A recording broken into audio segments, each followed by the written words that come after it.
એકદમ ઇઝી રીતે આપણે ઢોસા બનાવીશું. તો તેના માટે તુવેરની દાળ છે ને એ લીધી છે, મેં કૂક કરી લીધી છે 3 થી 4 વિસલ કરીને.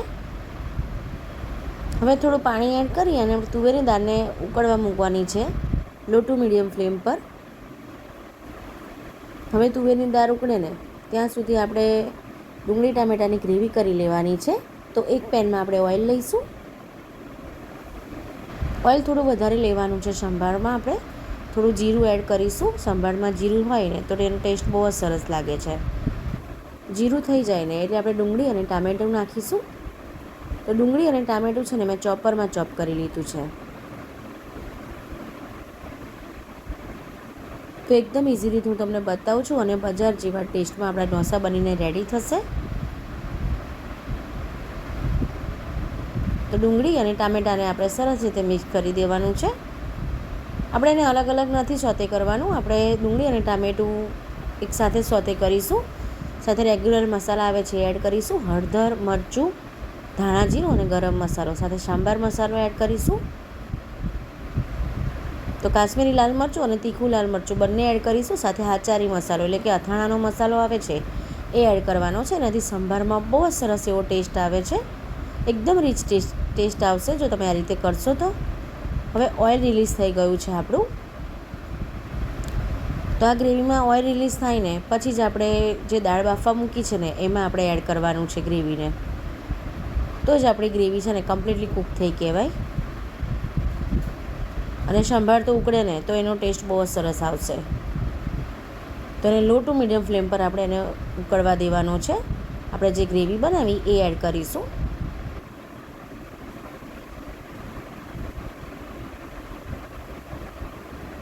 સરસ રીતે મિક્સ કરી દઈશું. સાથે ડ્રમસ્ટિક છે ને મારી સાથે એ મેં કૂક કરીને રાખી છે તો હું એ એડ કરીશ. તો ના હોય તો તમે ટોટલી ઓપ્શનલ છે, તમે સ્કીપ પણ કરી શકો છો. બીજા તમે કોઈ પણ શાકભાજી અંદર એડ કરી શકો છો. ભીંડા છે, ગીલોડા છે, કોઈ પણ શાકભાજી અંદર એડ કરી શકો છો જે તમને પસંદ હોય એ. સાથે ધાણા એડ કરીશું. સાથે સાંભાર મસાલો પણ એડ કરવાનો છે થોડો.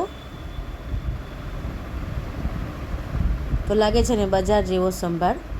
સાથે મીઠું એડ કરીશું ટેસ્ટ પ્રમાણે. સાથે લાસ્ટમાં આપણે લીંબુ એડ કરવાનું છે. બસ આપણો સંભાર રેડી છે. હવે આપણે જે ઢોસાનું ફિલિંગ આવે છે એ કરી દઈએ.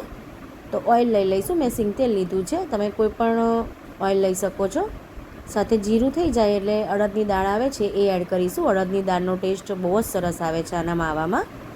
સાથે રાઈ એડ કરીશું.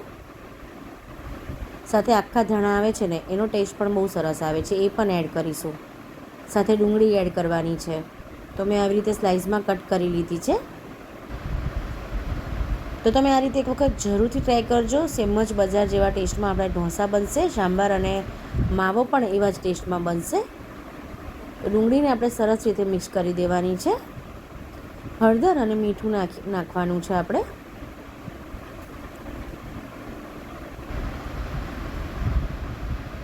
હળદર અને મીઠું નાખ્યા પછી આપણે સરસ રીતે એને મિક્સ કરી દઈશું. ડુંગળીને પણ આપણે કમ્પ્લીટલી કૂક નથી કરવાની, એને આપણે હાફ જ કૂક કરવાની છે.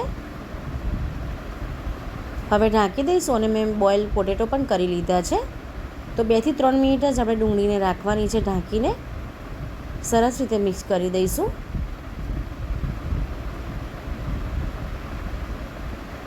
હવે ગરમ મસાલો, ધાણા જીરું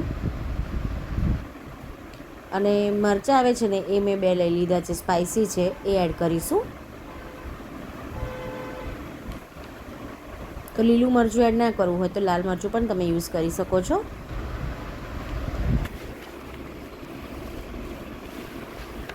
સરસ રીતે બધું મિક્સ કરી દેવાનું છે. હવે બોઇલ પોટેટો છે ને એને મેં મેશ કરી લીધા છે, એ એડ કરીશું. અને હા ફ્રેન્ડ્સ, આપણે બોઇલ પોટેટો છે ને કમ્પ્લીટલી મેશ નથી કરવાના, એને થોડા કચકચરા આપણે રાખવાના છે.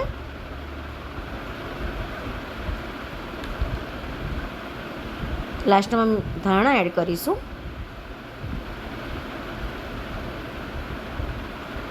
અને ટેસ્ટ પ્રમાણે મીઠું એડ કરી દઈશું. બસ આપણો માવો પણ રેડી છે. હવે મેં આ બેટર બનાવી દીધું છે ઢોસાનું. એમાં હું મીઠું નાખી અને ઢોસા કરીશું આપણે. તો આ ઢોસાની છે ને મેં આખી જ રીતે જે બીટરૂટ ઇડલી બનાવી છે ને એમાં મેં આપેલી છે. એમાં તમે જોઈ શકો છો ઇડલીની અને ઢોસાનું એક જ પ્રોસિજર હોય છે બેટરની. તો તમે ઇડલીની મેં જે રેસીપી મૂકેલી છે એમાં તમે આખી મેં બેટરની પ્રોસિજર આપેલી છે, તમે જોઈ શકો છો. હવે ઢોસાની મેં જે તવી આવે છે એ લઈ લીધી છે નોનસ્ટિકની. તો આવી રીતે જ્યારે પણ તમે ઢોસા ઉતારે તો એક એક ઢોસા પર પાણી સ્પ્રેડ કરવાનું અને એને લૂછતું જવાનું. કોઈ ક્લીન રૂમાલ હોય એનાથી લૂછતું જવાનું. તો સરસ આવો ઢોસો આપણે સ્પ્રેડ થઈ જશે. તો છે ને આપણે ઢોસો સ્પ્રેડ કરતાની સાથે જારી પણ એટલી સરસ પડી છે.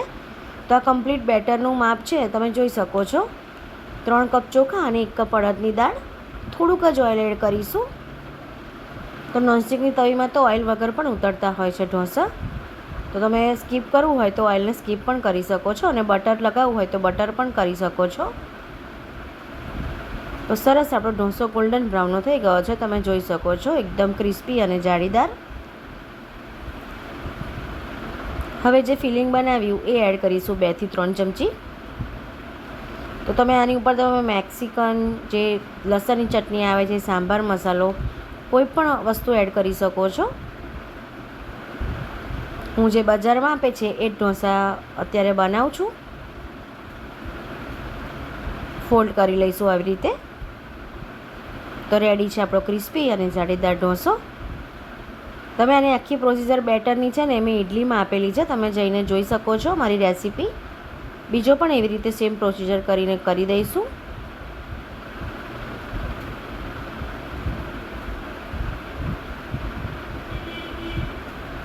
તો ફ્રેન્ડ્સ, મારી ચેનલ નવી છે તો જરૂરથી લાઇક, શેર અને સબસ્ક્રાઈબ કરી લેજો. અને મારી ઢોસાની રેસીપી કેવી લાગી એ મને કોમેન્ટમાં જરૂરથી જણાવજો. તો આ રીતે કરશો ને તો એકદમ બજાર જેવા જ ઢોસા થશે. તમે જોઈ શકો છો આપણે બીજો ઢોસો પણ ઉતારી લીધો છે. તો રેડી છે આપણા ઢોસા, સાંભાર, કોપરાની ચટણી અને ગળ્યું દહીં. તો આ રીતે એક વખત જરૂરથી ટ્રાય કરજો ફ્રેન્ડ્સ. Thank you.